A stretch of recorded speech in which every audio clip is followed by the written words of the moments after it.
بسم اللہ الرحمن الرحیم۔ السلام علیکم۔ میں صبح کے وقت اپنے بچے کے رونے کی آواز سے جاگا، جو کہ رو رو کر اپنا گلا سکھا چکا تھا۔ اس کا چہرہ رونے اور بخار کی شدت سے سرخ انگارہ ہو رہا تھا۔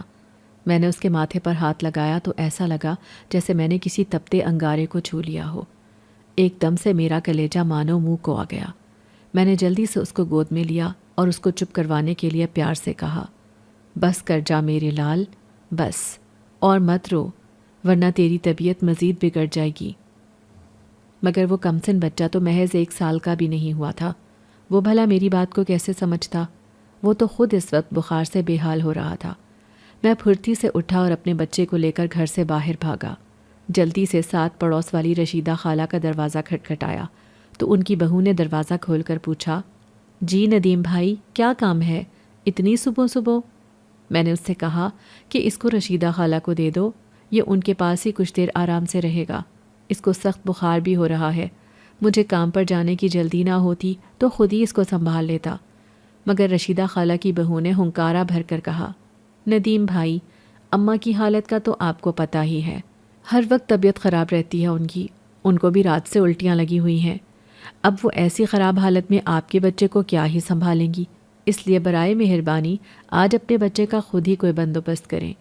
میں تو کہتی ہوں کہ اب آپ کو دوسری شادی کر لینی چاہیے۔ آخر کب تک آپ دوسروں کے سہارے اپنے بچے کو ڈالتے رہیں گے؟ ہمارے بھی 100 کام ہوتے ہیں، اب پورا دن پرائی اولاد کو تو نہیں دیکھ سکتے۔ گھر میں میرے بھی 2 بچے ہیں، میں اپنا گھر بار دیکھوں یا آپ کے بچے کو چپ کراتی رہوں؟ اماں تو بستر سے لگی ہوئی ہیں۔ رشیدہ خالہ کی بہو کی ایسی باتیں سن کر تو میں سکتے میں چلا گیا تھا۔ آج تک کبھی انہوں نے مجھے ایسی باتیں نہیں سنائی تھیں، مگر ان کی بہو نے ان کی غیر موجودگی میں اپنی ساری دل کی بھڑاس نکال دی تھی اور پھر ٹھک سے دروازہ میرے منہ پر بند کر ڈالا تھا۔ میں پھر مجبوراً اپنے بچے کو ساتھ ہی کھیتوں میں لے آیا تھا۔ وہ ویسے ہی روتا جا رہا تھا۔ میری مجبوری یہ تھی کہ میرا کام مسلسل مزدوری والا تھا، ایک جگہ ٹک کر میں نہیں بیٹھ سکتا تھا۔ کھیتوں میں ہل چلانے کے بعد جانوروں کا چارہ ڈالنا اور پھر فصل کاٹنا، یہ سب کام میرے کرنے کے تھے۔ یہاں کھیتوں کا مالک بہت ہی سخت مزاج اور غصے والا انسان تھا، اس لیے میں کوئی رسک نہیں لے سکتا تھا۔ میں احمد کو ایک گھنے درختوں کی چھاؤں میں ایک چھوٹی سی چٹائی پر لٹا کر کام میں لگ گیا تھا۔ کافی دیر بعد جب کام سے فارغ ہوا تو مجھے اس درخت کی طرف سے کوئی آواز نہ آئی۔ میں کام کے دوران دوسری طرف آیا تھا، مگر جب احمد کے رونے کی آواز آنا بند ہوئی تو مجھے حیرت ہوئی۔ میں نے خود سے کہا کہ یہ احمد کیسے چپ ہو گیا؟ کہیں اس کے ساتھ کوئی حادثہ تو نہیں ہو گیا؟ میرے ذہن میں تھوڑی ہی دیر میں برے برے خیالات آنے لگے تھے۔ کھیتوں میں تو سانپ اور خطرناک کیڑے مکوڑے بھی ہوتے ہیں۔ میں پوری رفتار سے بھاگتا ہوا جب اس درخت کے نزدیک پہنچا تو سامنے کا منظر دیکھ کر میرے پیروں کے نیچے سے زمین نکل گئی، کیونکہ احمد کو کسی عورت نے اپنی گود میں اٹھایا ہوا تھا اور وہ عورت اس کے سر پر ہاتھ پھیر رہی تھی۔ مگر یہاں سب سے حیران کن چیز مجھے یہ لگی کہ میرا بچہ اس انجان عورت کی گود میں بہت ہی سکون سے لیٹا ہوا تھا۔ اس کو تو چپ کرانے میں رشیدہ خالہ کو اتنا وقت لگ جاتا تھا جن کے ساتھ یہ پیدائش کے وقت سے عادی تھا۔ اب اس انجان عورت کے پاس آ کر وہ ایک دم سے کیسے چپ ہو گیا تھا، جبکہ میں نے تو پہلے کبھی اس کو دیکھا تک نہ تھا۔ میں ابھی اس کے قریب جا کر اس عورت سے پوچھتا کہ آپ کون ہیں، مگر اس سے پہلے ہی وہ عورت سکون سے سوئے احمد کو چٹائی پر آرام سے لٹا کر وہاں سے چلی گئی۔ مجھے سخت حیرت ہوئی کہ وہ کون تھی، کہاں سے آئی تھی۔ میں نے اس کے بعد سر جھٹک کر احمد کو جب اٹھایا تو وہ بالکل ٹھیک تھا۔ اس کا بخار پراسرار طور پر غائب ہو چکا تھا۔ یہ بات میرے لیے بہت غیر معمولی تھی، کیونکہ آج تک میں اس کو کتنی ہی ڈاکٹر کی دوائیں پلا چکا تھا، مگر وہ کبھی اس طرح ایک دم سے ٹھیک نہیں ہوا تھا، اور آج اس عورت کی گود میں آتے ہی وہ ایک دم صحت مند لگ رہا تھا۔ کچھ تو تھا جو عجیب تھا، نہ جانے اب میری زندگی میں کون سا نیا موڑ آنے والا تھا۔ میرا نام ندیم ہے۔ میں نے جوانی میں ہی گاؤں کی ایک لڑکی سے پسند کی شادی کر لی تھی۔ میرے اماں ابا تو اس رشتے پر بالکل بھی راضی نہیں تھے۔ انہوں نے مجھے دھمکی بھی دی تھی کہ اگر تو نے ایسا کیا تو ہم سے برا کوئی نہ ہوگا، مگر میرے اوپر اس وقت محبت کا بھوت سوار تھا۔ مجھے اپنی بیوی سائمہ کے آگے کچھ دکھائی نہیں دیتا تھا۔ میں نے سوچ لیا تھا کہ میں شادی کروں گا تو اسی سے کروں گا۔ میرے گھر والے میری شادی کسی امیر لڑکی سے کروانا چاہتے تھے تاکہ ان کے حالات بھی کچھ بہتر ہو سکیں، لیکن میرے انکار نے ان کو مجھ سے بدظن کر ڈالا تھا۔ میری اماں کے مسلسل انکار پر میں نے آخر کار سائمہ کو گھر سے بھگا کر نکاح کر لیا تھا۔ میں سمجھ رہا تھا کہ ایک مرتبہ شادی ہو گئی تو اماں خود ہی مجھے اور میری بیوی کو قبول کر لیں گی، مگر میرے گھر والے تو میرے خلاف ہو گئے تھے۔ انہوں نے مجھ سے سارے رشتے ناطے توڑ ڈالے تھے اور مجھے اور سائمہ کو گھر سے نکال باہر کر دیا تھا۔ میں سائمہ کو لے کر قریبی گاؤں آ گیا تھا اور وہاں پر کرائے کا ایک سستا سا گھر لے لیا تھا۔ خود میں نے کھیتوں میں کام کرنا شروع کر دیا تھا تاکہ گھر کا خرچہ نکل سکے۔ سائمہ بھی آس پڑوس کے لوگوں کے کپڑے سیتی تاکہ میرے ساتھ خرچوں میں ہاتھ پٹا سکے، مگر پھر جب کچھ عرصے بعد اس کے امید سے ہونے کی خبر آئی تو وہ اکثر بیمار رہنے لگی تھی۔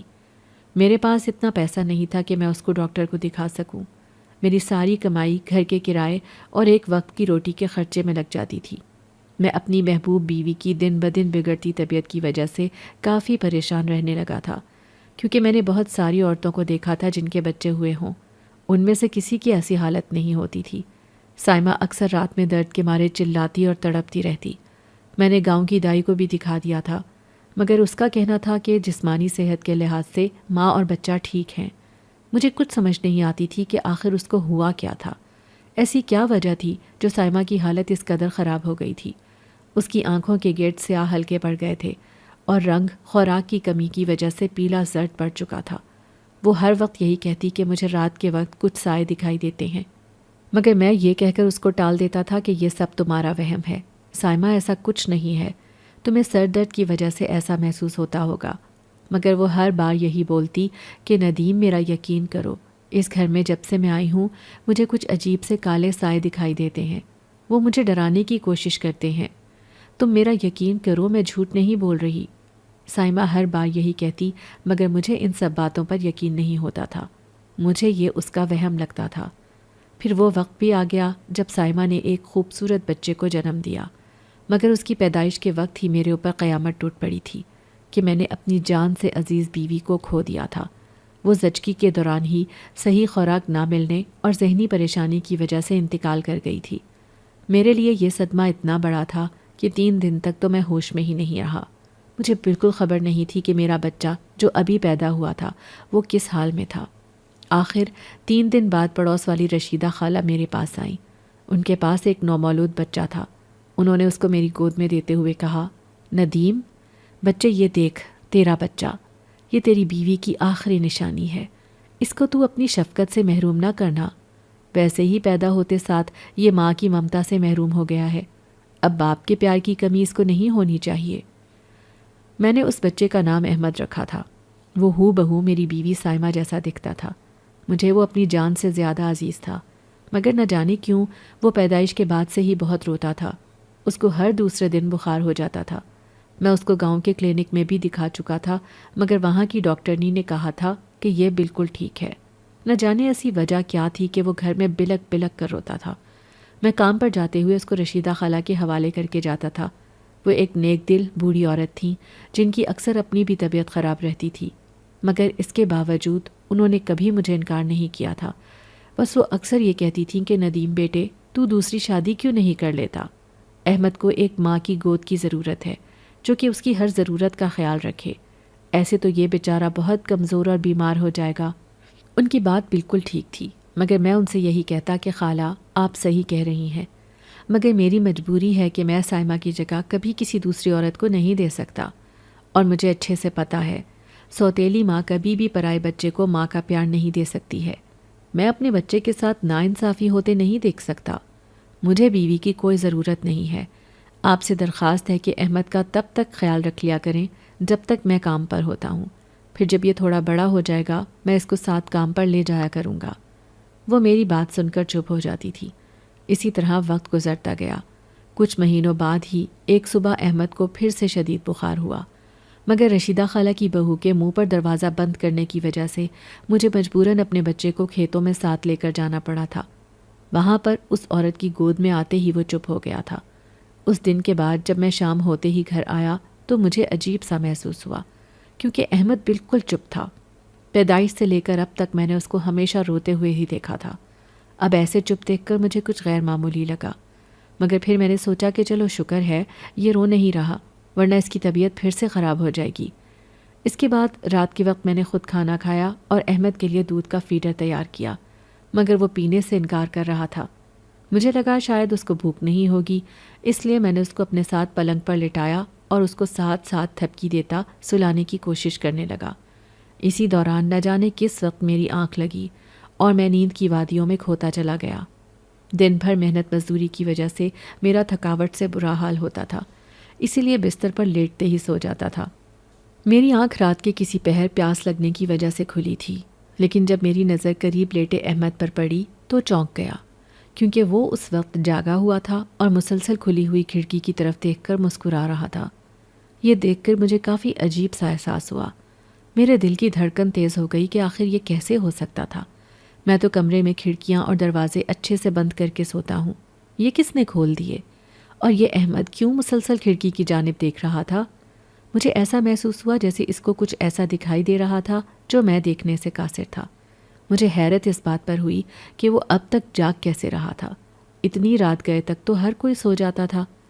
میں نے اس کے سر پر ہاتھ پھیرا اور تھپکی دینا شروع کی تاکہ وہ دوبارہ سے سو جائے، مگر نہ جانے کیوں آدھی سے زیادہ رات گزرنے کے باوجود اس نے ایک لمحے کے لیے بھی آنکھیں بند نہیں کی تھیں۔ آخر کار تھک کر میں نے اس کو پلنگ پر لٹا دیا اور خود سونے کی کوشش کرنے لگا۔ کچھ ہی دیر میں میری آنکھ لگ گئی تھی۔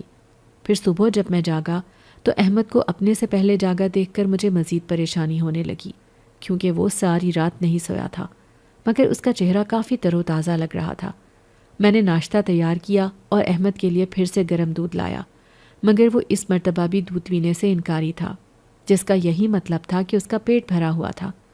میں اس کے بعد کھیتوں میں جانے کے لیے نکلنے لگا اور احمد کو بھی ساتھ لے گیا۔ پچھلے دن کی طرح آج بھی میں نے اس کو اسی درخت کے نیچے لٹا دیا تھا اور خود کاموں میں لگ گیا۔ واپس آیا تو وہ عورت پھر سے اس کو گود میں لے کر بیٹھی ہوئی تھی اور اس کو پیار بھی کرتی رہی تھی۔ مجھے ایسا محسوس ہو رہا تھا کہ جیسے احمد اس انجان عورت کے ساتھ کافی مانوس ہو چکا تھا۔ میں نے اس عورت سے پوچھا کہ آپ کون ہیں اور میرے بچے کے ساتھ اتنا اچھا برتاؤ کیوں کر رہی ہیں؟ یہ تو آج تک کسی کے پاس بھی اتنے سکون سے نہیں رہا ہے، ہمیشہ سے روتا ہی رہا ہے اور اس کی طبیعت بھی خراب رہتی ہے۔ آخر آپ نے اس پر ایسا کون سا منتر پھونکا ہے کہ یہ ایک دم سے ٹھیک ہو گیا؟ اس عورت نے میری بات سن کر کوئی جواب نہ دیا، بس خاموشی سے وہاں سے چلی گئی۔ مجھے اس کا رویہ کافی عجیب لگتا تھا کہ آخر وہ ایسی کیوں تھی؟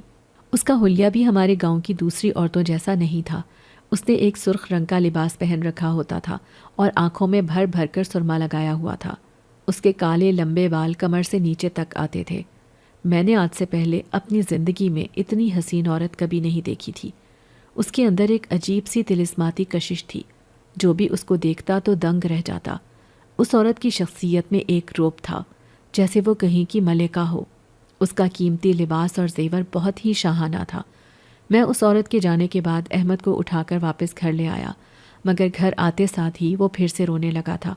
میں نے اس کو چپ کرانے کی بہت کوشش کی، مگر وہ کسی صورت خاموش نہیں ہو رہا تھا۔ رونے کی وجہ سے وہ پھر سے بخار میں تپنے لگا تھا۔ پوری رات میں اس کو گود میں لے کر چپ کرواتا رہا۔ وہ آخر کار چپ تو ہو گیا اور سو گیا، مگر اس کے بخار کی شدت جوں کی توں قائم تھی۔ پھر اسی طرح رات کے کسی وقت احمد کو سلاتے ہوئے میری آنکھ لگ گئی تھی۔ صبح جب میں جاگا تو احمد کو پلنگ پر موجود نہ پا کر میں حیران رہ گیا۔ گھبرا کر میں جلدی سے اٹھا اور پورا کمرہ دیکھ لیا، مگر احمد کا کہیں نام و نشان نہیں تھا۔ میرا چہرہ یہ سوچ سوچ کر ہی زرد ہونے لگا کہ آخر احمد کہاں جا سکتا ہے۔ میں نے فوراً باہر صحن کی طرف دوڑ لگائی، لیکن جب نظر سامنے چارپائی کے اوپر پڑی تو میرے اوپر حیرتوں کے پہاڑ ٹوٹ پڑے، کیونکہ احمد چارپائی پر سکون سے سو رہا تھا، جبکہ باہر کا داخلی دروازہ کھلا ہوا تھا۔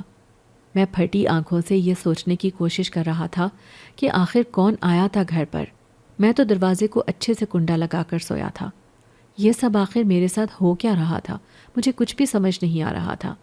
میں نے بھاگ کر احمد کی طرف قدم بڑھائے اور اس کو گود میں لے کر دیکھا تو اس کا بخار اب کافی حد تک ٹھیک ہو گیا تھا۔ میں نے جلدی سے پڑوس گھر میں جا کر رشیدہ خالہ سے پوچھا کہ کہیں وہ تو گھر پر نہیں آئی تھی، اور انہوں نے تو احمد کو باہر صحن میں نہیں سلایا تھا۔ مگر جب انہوں نے کہا کہ نہیں ندیم، میں تو خود اتنے دنوں سے بستر پر پڑی ہوئی ہوں، میرے اندر اپنے آپ کو سنبھالنے کی ہمت نہیں ہے، تو احمد کو کیسے چپ کراتی؟ میں اس کے بعد واپس آ گیا تھا اور احمد کو لے کر کھیتوں میں آ گیا، لیکن وہ پھر سے رونے لگ گیا تھا۔ میں وہیں پر کھڑا ہو کر اس کو چپ کروانے کی کوشش کرنے لگا۔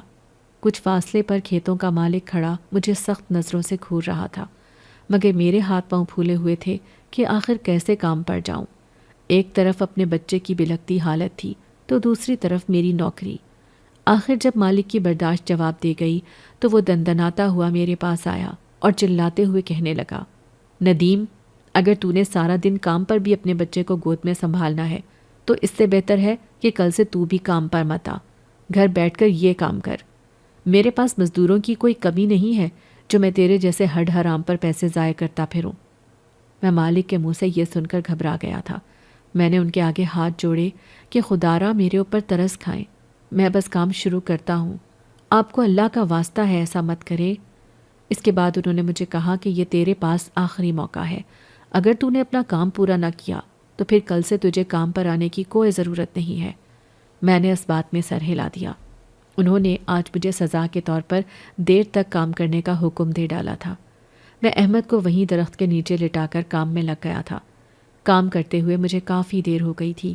شام کے سائے ہر طرف پھیل چکے تھے اور اندھیرا چھا گیا تھا۔ مجھے ایک دم سے احمد کا خیال آیا۔ جو ہی میں اس کے قریب گیا تو اس کو بلک بلک کر روتے دیکھ کر میرا دل ایک دم سے مٹھی میں آ گیا تھا۔ وہ ایسے رو رہا تھا جیسے کسی چیز کو دیکھ کر خوفزدہ ہو گیا ہو۔ میں نے جب اس کو قریب جا کر دیکھا تو اس کے سر کے اوپر کالے رنگ کی چمگادڑوں کا جھنڈ اڑ رہا تھا۔ وہ انہی کے شور سے ڈر کر رونے لگ گیا تھا۔ میں نے ایک ڈنڈا اٹھایا اور ان کو بھگانے کی کوشش کی، مگر ان کی سرخ آنکھوں کو دیکھ کر مجھے بھی کچھ خوف آیا، کیونکہ وہ معمولی چمگادڑوں جیسی نہیں لگ رہی تھی۔ وہ مسلسل احمد کو خوفزدہ کرنا چاہ رہی تھی۔ وہ معصوم تو ان کے بھیانک شور سے ہی کانپ رہا تھا۔ میں نے اس کو چپ کروانے کی بہت کوشش کی، مگر وہ تھا کہ خاموش ہونے کا نام ہی نہیں لے رہا تھا۔ پھر میں اس کو کام مکمل کرنے کے بعد گھر لے آیا تھا۔ کافی دیر بہلا پھسلا کر آخر کار وہ سو گیا تھا۔ میں اس کو کمرے میں لٹا کر باورچی خانے میں آ گیا تھا تاکہ کچھ کھانے کا بندوبست کر سکوں، لیکن ابھی مجھے باورچی خانے میں آئے تھوڑی دیر ہی ہوئی تھی کہ ایسا لگا جیسے کسی کے قدموں کی آہٹ محسوس ہوئی ہو۔ میں نے ایک دم سے مڑ کر دیکھا تو کوئی نہیں تھا۔ پھر میں سمجھا کہ شاید یہ میرا وہم ہو اور پھر سے کام میں لگ گیا، مگر تھوڑی دیر بعد ہی سیڑھیوں کی طرف سے کچھ آوازیں آنے لگیں۔ اب تو مجھے واقعی ایسا لگا جیسے کوئی تو تھا گھر پر۔ میں نے چولہا بند کیا اور اوپر کمرے کی طرف گیا، مگر جو ہی کمرے میں قدم رکھا میری نظر ایک سیاہ ہیولے کی طرف گئی جو میرے کمرے میں آتے ہی کھڑکی سے باہر چلا گیا تھا۔ میں نے چلاتے ہوئے کہا کہ کون ہو تم؟ رکو، میرے گھر میں بغیر اجازت کس لیے آئے ہو؟ مگر وہ سایہ وہاں سے غائب ہو گیا تھا۔ میں نے احمد کو دیکھا تو وہ روتا جا رہا تھا۔ اس کے چہرے پر انگلیوں کے نشانات تھے جیسے اس کے منہ کو کسی نے سختی سے دبوچا ہو۔ مجھے اپنے بچے پر بے ساختہ ترس آیا۔ آخر کون تھا جو میرے معصوم بچے کے پیچھے ہاتھ دھو کر پڑ گیا تھا؟ اتنے چھوٹے سے معصوم بچے نے بھلا کسی کا کیا بگاڑا تھا؟ وہ تو ابھی ٹھیک سے چلنا بھی شروع نہیں ہوا تھا۔ میرا دل کہہ رہا تھا کہ یہ سب کچھ بہت ہی پراسرار تھا، اس کے پیچھے ضرور کسی اندیکھی طاقت کا ہاتھ تھا۔ میں آج احمد کو اپنے ساتھ کام پر بھی نہیں لے جا سکتا تھا، کیونکہ مالک نے سختی سے منع کر رکھا تھا کہ ان کو اپنے کام میں نقصان ذرا بھی برداشت نہیں ہے۔ میں سوچ سوچ کر پریشان ہو رہا تھا کہ اب کیا کروں، کس کے پاس احمد کو چھوڑوں؟ کوئی حل میرے دماغ میں نہیں آ رہا تھا۔ رشیدہ خالہ تو خود بیمار پڑی ہوئی تھی۔ میرے ذہن میں اسی انجان عورت کا خیال آیا۔ اس کے پاس جاتے ہی احمد پرسکون ہو جاتا تھا۔ وہ بہت کم وقت میں اس کے ساتھ مانوس ہو گیا تھا، مگر نہ جانے اتنے دنوں سے وہ کہاں تھی۔ میں نے اس کو پچھلے 2 دنوں سے نہیں دیکھا تھا، نہ ہی وہ کھیتوں میں آئی تھی۔ سر جھٹک کر میں آخر کار احمد کو گود میں اٹھائے ہی گھر سے باہر نکلا اور کھیتوں کے راستے کی طرف چل پڑا، کیونکہ کچھ بھی ہو جائے اب میں اس کو گھر پر اکیلا نہیں چھوڑ سکتا تھا، کیونکہ وہ کالے سائے میری غیر موجودگی میں اس کو نقصان پہنچا سکتے تھے۔ میں کھیتوں کی طرف جا ہی رہا تھا کہ اچانک سے میری نظر کسی عورت کی پشت پر پڑی۔ اس کا سرخ لباس دیکھ کر میرے ذہن میں جھماکا ہوا۔ وہ وہی عورت تھی جو احمد کو بہت ہی پیار سے خاموش کرا لیتی تھی، اور اس کے پاس جاتے ہی اس کا بخار بھی غائب ہو جاتا تھا۔ میں نے اس کو ایک ویران راستے کی طرف جاتے ہوئے دیکھا تو اس کا پیچھا کیا۔ یہ راستہ جنگلوں کی طرف جاتا تھا۔ مجھے حیرت ہوئی کہ یہ عورت ان جنگلات کی جانب کیوں جا رہی تھی۔ میں نے اس کے پیچھے قدم بڑھائے، مگر وہ کافی تیزی کے ساتھ چل رہی تھی۔ یہ جنگل تو ویسے بھی پراسرار مخلوق کی وجہ سے مشہور تھا۔ ہر کوئی ان جنگلات کے بارے میں طرح طرح کی باتیں کرتا تھا۔ کچھ لوگوں کا تو یہ بھی کہنا تھا کہ وہاں پر سالوں سے اندیکھی مخلوق آباد ہے۔ یہ جنگل آسیب زدہ ہے۔ مگر اس وقت میں نے وہ سب باتیں فراموش کر دی تھیں۔ مجھے بس اس عورت کا پتہ لگانا تھا۔ جنگلوں میں اس کو تیزی سے آگے جاتے ہوئے دیکھ کر مجھے اتنا تو اندازہ ہو گیا تھا کہ وہ یہاں پر اکثر آتی جاتی رہتی ہے، کیونکہ اس کو یہ راستے اچھی طرح سے سمجھ آ رہے تھے۔ تھوڑی دیر مزید آگے چلنے کے بعد وہ عورت ایک دم سے غائب ہو گئی۔ مجھے سمجھ نہیں آئی کہ وہ اچانک سے کدھر چلی گئی ہے۔ میں نے ارد گرد نظر دوڑائی مگر وہ مجھے کہیں بھی دکھائی نہ دی۔ میں نے سوچا کہ آخر وہ عورت کدھر چلی گئی، ابھی تو میرے سامنے ہی تھی۔ ابھی میں یہ سب سوچ ہی رہا تھا کہ ایک دم سے مجھے اپنے پیچھے کسی کی موجودگی کا احساس ہوا۔ میں ایک دم سے مڑا تو خوف کے مارے میری چیخ نکلتے ہوئے رہ گئی، کیونکہ میرے سامنے وہی عورت کھڑی تھی۔ وہ کافی سرد نظروں سے مجھے گھور رہی تھی۔ مجھے ایسے خوفزدہ ہوتے ہوئے دیکھ کر اس نے کہا، تم یہاں پر کیا کر رہے ہو؟ کیا تم میرا پیچھا کرتے ہوئے یہاں تک آئے ہو؟ میں نے گھبراتے ہوئے جواب دیا، میں بس یہ دیکھنا چاہ رہا تھا کہ آپ ان جنگلوں میں کیوں آئی ہیں۔ مجھے یہ بھی پوچھنا تھا کہ آپ اتنے دنوں سے کہاں پر تھیں۔ احمد بہت پریشان تھا۔ میں نے اکثر اس کے ارد گرد کچھ پراسرار سائے منڈلاتے ہوئے دیکھے ہیں۔ میں اس کو کسی دوسرے کے سہارے پر چھوڑ بھی نہیں سکتا تھا۔ اس نے میری بات سن کر کہا کہ تمہیں اپنے بیٹے کا خوب خیال رکھنا ہوگا۔ کوشش کرو کہ اس کو اکیلا مت چھوڑو، ورنہ اس کا انجام بہت برا ہوگا۔ میں اس عورت کی بات سن کر کافی بے چین ہو گیا اور گھبراہٹ کے مارے پوچھا کہ آپ کی باتوں کا کیا مطلب ہے؟ آخر میں اس کو اکیلا کیوں نہیں چھوڑ سکتا؟ اس کے پیچھے کیا وجہ ہے؟ لیکن اس نے میری باتوں کے جواب میں بس اتنا کہا کہ میں تمہیں ابھی کچھ بھی نہیں بتا سکتی۔ مناسب وقت آنے پر تمہیں سب کچھ پتہ چل جائے گا، لیکن اتنا کہوں گی کہ اپنے بیٹے کی حفاظت کرو۔ وہ یہ کہہ کر وہاں سے چلی گئی تھی۔ مجھے بہت زیادہ الجھن ہونے لگی کہ اب میں کیا کروں، کس کے پاس جاؤں مدد کے لیے۔ میرے ذہن میں اب آخری خیال بس اپنے والدین کا ہی آ رہا تھا۔ میں نے سوچا کہ کیوں نہ وہاں جا کر ان سے بات کروں، کیا پتہ وہی میری مدد کر سکیں۔ سائمہ کو تو انہوں نے قبول نہیں کیا تھا، مگر میرے بچے کو تو وہ کچھ نہیں کہیں گے۔ آخر کو احمد ان کا اپنا خون ہے۔ پھر میں نے ایک فیصلہ کیا اور اگلے دن اپنی اماں کے پاس گیا۔ اتنے عرصے بعد اماں کو دیکھ کر میں ان سے گلے ملا اور ان کو ساری حقیقت بھی بتا دی، جس کو سن کر وہ خاموش سی ہو گئی تھی۔ میں نے ایک بات غور کی کہ وہ میرے سے نظریں نہیں ملا رہی تھی۔ ایسا محسوس ہو رہا تھا جیسے وہ مجھ سے نظریں چرا رہی تھی۔ انہوں نے احمد کو اپنے پاس رکھنے پر کوئی اعتراض نہیں کیا تھا، بلکہ وہ تو یہ بھی کہہ رہی تھیں کہ تو بھی بیٹا اب سے یہیں اس گھر میں رہ جا، یہ گھر تیرا ہی ہے۔ مجھے افسوس ہوا کہ کاش یہ سب وہ سائمہ کی زندگی میں کہتی تو وہ بھی ایک سکھ بھری زندگی میرے ساتھ گزارتی، لیکن میرے ساتھ رہتے ہوئے تو اس نے اتنی تکلیفیں برداشت کی تھیں کہ جسمانی کمزوریوں کی وجہ سے آخر کار وہ ہمیشہ کے لیے مجھے چھوڑ کر اس دنیا سے ہی چلی گئی تھی۔ اس کے بعد میں احمد کو اماں کے پاس چھوڑ کر کام پر جاتا تھا، مگر واپسی پر اماں یہی کہتی کہ بیٹا اس کو کسی اچھے سے ڈاکٹر کو دکھا دے، یہ بہت بیمار رہتا ہے اور ہر وقت روتا رہتا ہے۔ میں نے اماں سے کہا کہ میں اس کو بہت سارے ڈاکٹروں کو دکھا چکا ہوں، مگر سب یہی کہتے ہیں کہ یہ بالکل ٹھیک ہے۔ اماں نے کہا کہ اگر تو اجازت دے تو میں اس کو کل گاؤں کے پیر کے پاس لے جاتی ہوں، ہو سکتا ہے اس کے پاس اس کا کوئی علاج ہو۔ یہ سنتے ہی میں نے انکار کر دیا اور کہا کہ نہیں اماں، میں نے لوگوں سے اس پیر کے بارے میں بہت سی باتیں سنی ہیں کہ وہ بس پیسے کا پجاری ہے، وہ کالے جادو کر کے لوگوں سے پیسے بٹورتا ہے۔ میں کبھی اپنے بچے کو اس گھٹیا پیر کے پاس جانے نہیں دوں گا۔ میں نے دیکھا کہ اماں میری بات سن کر کچھ گھبرا گئی تھی۔ ان کے چہرے پر پسینے کے قطرے نمودار ہو گئے تھے۔ مجھے ایسا لگا جیسے وہ کچھ پریشان ہوں، اس لیے میں نے ان سے پوچھا کہ کیا ہوا ہے اماں، آپ ٹھیک تو ہیں؟ تو انہوں نے کہا کہ ہاں بیٹا، تو کہتا ہے تو میں نہیں لے کر جاؤں گی احمد کو ان کے پاس۔ پھر اس سے آگے دن احمد بخار میں پھنک رہا تھا۔ وہ کسی صورت بھی ٹھیک نہیں ہو رہا تھا اور نہ ہی اس کا رونا بند ہو رہا تھا۔ وہ رات میں بھی نیند سے جاگ جاتا اور خوف سے سفید پڑ جاتا تھا، جیسے اس نے کچھ بہت ہی بھیانک دیکھ لیا ہو۔ میرا دل اپنے بیٹے کی ایسی حالت دیکھ کر خون کے آنسو رونے لگتا تھا۔ میں مالک سے ایک دن کی چھٹی لے کر احمد کو اسی جنگل کی طرف لے گیا تھا تاکہ کسی طرح اس عورت کو تلاش کر سکوں۔ کافی آگے جا کر مجھے جنگل کے بیچ میں وہ عورت ایک درخت کے پاس بیٹھی دکھائی دی۔ اس کا رخ دوسری طرف تھا۔ میں نے اس کو کہا کہ کیا آپ احمد کو کچھ دیر کے لیے سنبھال سکتی ہیں؟ یہ کل رات سے بیمار ہے، مجھے ڈر ہے کہ میں اپنے جگر کے ٹکڑے کو کہیں کھو نہ دوں۔ وہ عورت میری آواز سن کر فوراً سے مڑی اور میرے ہاتھ سے احمد کو لے لیا۔ اس کے لیتے ہی حیرت انگیز طور پر احمد خاموش ہو گیا تھا۔ کچھ ہی دیر میں وہ مسکرانے لگا تھا۔ میں نے حیران ہوتے ہوئے پوچھا کہ آخر آپ کے پاس ایسی کون سی طاقت ہے جو یہ چپ ہو جاتا ہے؟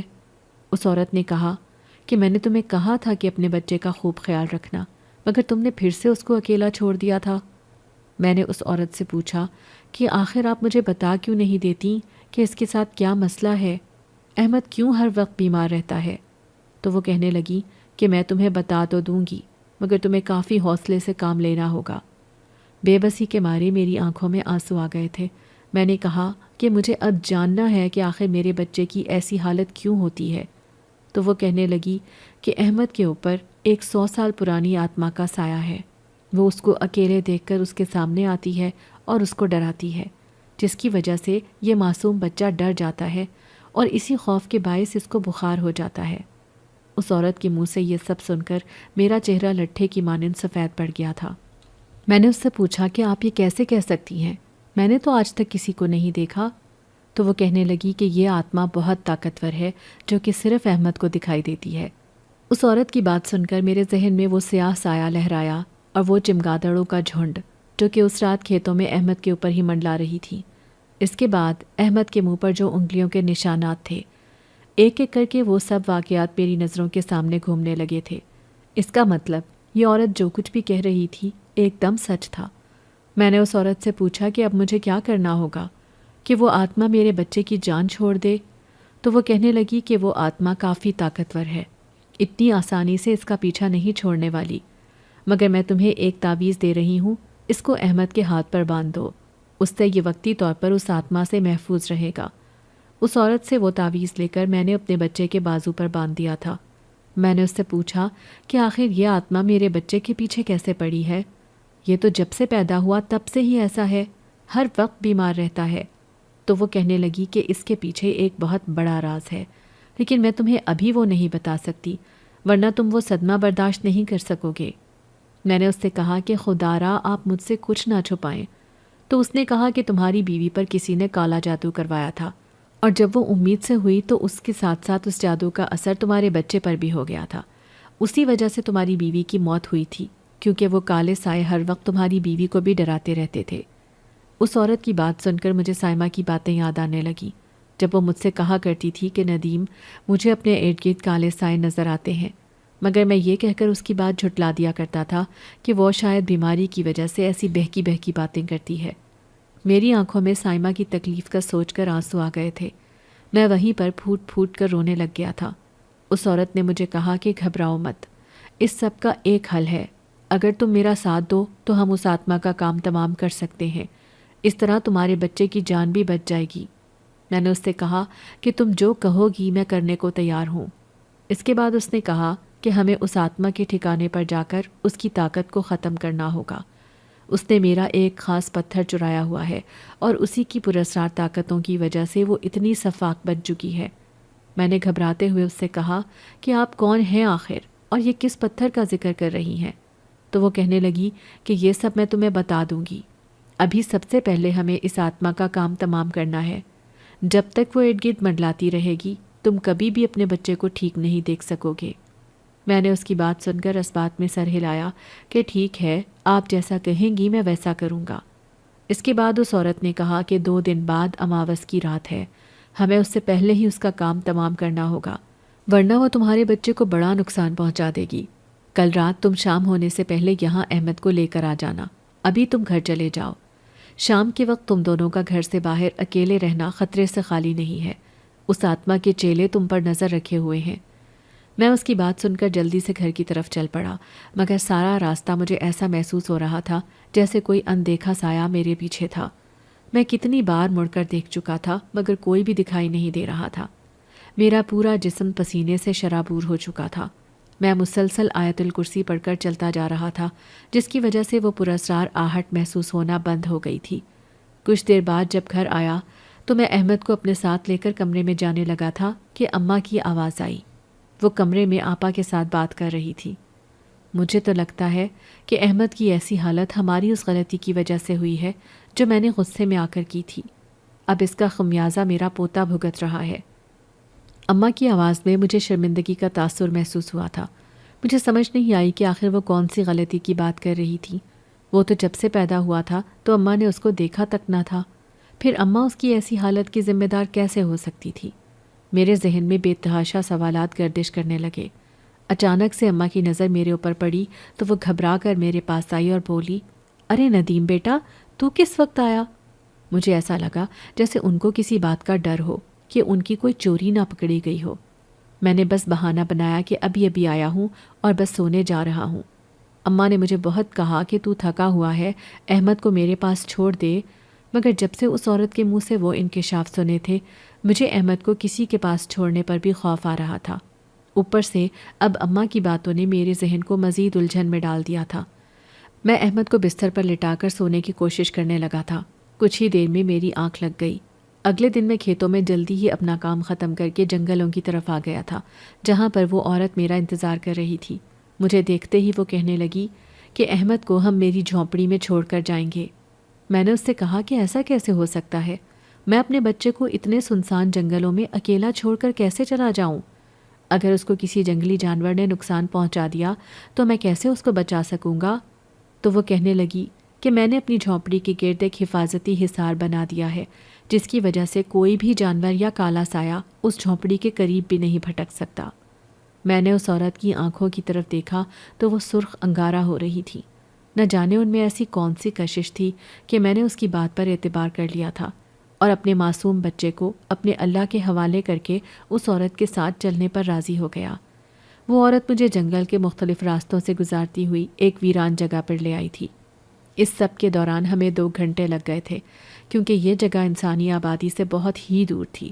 میں نے اس سے پوچھا کہ یہاں پر تو کوئی بھی گھر نہیں ہے، تو وہ کہنے لگی کہ وہ آتما اسی کھنڈر نما جگہ پر رہتی ہے، یہاں پر کوئی انسان آنے کا سوچ بھی نہیں سکتا۔ پھر اس نے مجھے جھاڑیوں کے پیچھے چھپایا اور اشارے سے بتایا کہ وہ دور جو مکان ہے وہ اسی آتما کا ہے، ہمیں وہاں پر جانا ہوگا، مگر یہ کام بہت ہی خطرناک ہے۔ اس آتما کے چیلے ہر جگہ پر پھر رہے ہیں، اگر ان کو ہمارے آنے کی بھنک پڑ گئی تو وہ اس آتما کو بتا دیں گے۔ میں نے غور کیا تو وہ عورت مسلسل کچھ پڑھتی جا رہی تھی، جو کہ کسی دوسری زبان میں تھا۔ وہ شاید کوئی منتر پڑھ رہی تھی جس سے ہمارے گرد ایک حصار بن گیا تھا۔ اس حصار کی مدد سے وہ بھیانک چیلے مجھے اور اس عورت کو نہیں دیکھ سکتے تھے۔ اس عورت نے مجھے کہا کہ تم نے اس گھر کے اندر جانا ہے اور وہ خاص پتھر لے کر آنا ہے۔ میں نے حیران ہوتے ہوئے اس سے پوچھا کہ کیا تم میرے ساتھ اندر نہیں جاؤ گی؟ تو وہ کہنے لگی کہ اگر میں نے اس گھر کے اندر قدم رکھا تو میں جل کر بھسم ہو جاؤں گی۔ اس آتما نے اپنے گھر کے آس پاس جادوئی عمل کر رکھا ہے، جس کی وجہ سے اس گھر میں صرف ایک عام انسان ہی جا سکتا ہے۔ میں اس کی بات سن کر بہت خوفزدہ ہو گیا تھا اور سوچنے لگا کہ کیا یہ عورت کوئی عام انسان نہیں تھی؟ اتنا شک تو مجھے پہلے دن ہی اس پر ہو چکا تھا کہ وہ عورت کوئی معمولی انسان نہیں تھی، اس کے پاس ضرور کوئی نہ کوئی ایسی طاقت تھی جو بہت ہی پراسرار تھی۔ میں نے اس کی بات مان لی تھی، مگر مجھے بہت زیادہ ڈر لگ رہا تھا کہ کہیں میں پکڑا نہ جاؤں۔ اگر اس آتما کے شیطانی چیلوں نے مجھے دیکھ لیا تو وہ اسی وقت مجھے جلا کر بھسم کر دیں گے۔ مجھے ایسے گھبراتے ہوئے دیکھ کر اس عورت نے کہا، فکر مت کرو، میں نے تمہارے اوپر خاص منتر پڑھ دیے ہیں، تمہیں اس کے چیلے نہیں دیکھ سکیں گے۔ اب تم جاؤ اور کوئی بھی آواز نہ نکالنا تاکہ ان کو کسی کی موجودگی کا شک نہ ہو۔ پھر اس کے بعد میں نے اللہ کا نام لیا اور اس مکان میں داخل ہو گیا۔ وہ ایک ٹوٹا پھوٹا 2 منزلہ مکان تھا جس کی کھڑکیاں اور چھتیں ٹوٹ چکی تھیں۔ وہاں کا ماحول دیکھ کر میں کانپ اٹھا، کیونکہ ہر طرف خون کی بدبو پھیلی ہوئی تھی اور جگہ جگہ جالے بنے ہوئے تھے۔ ایسا لگتا تھا سالوں سے یہ جگہ سنسان پڑی ہوئی تھی اور یہاں کسی کا گزر نہیں ہوا تھا۔ میں نے آہستہ سے دروازہ کھول کر اندر قدم رکھا تو ہر طرف پرانے ڈھانچے پڑے ہوئے تھے اور جلی ہوئی لکڑیوں کی راکھ جگہ جگہ بکھری ہوئی تھی۔ یہ دیکھ کر میرا دل خوف کے مارے تیزی سے دھڑکنے لگا تھا۔ یقیناً یہاں پر اس آتما نے کئی معصوم انسانوں کو موت کے گھاٹ اتارا ہوگا۔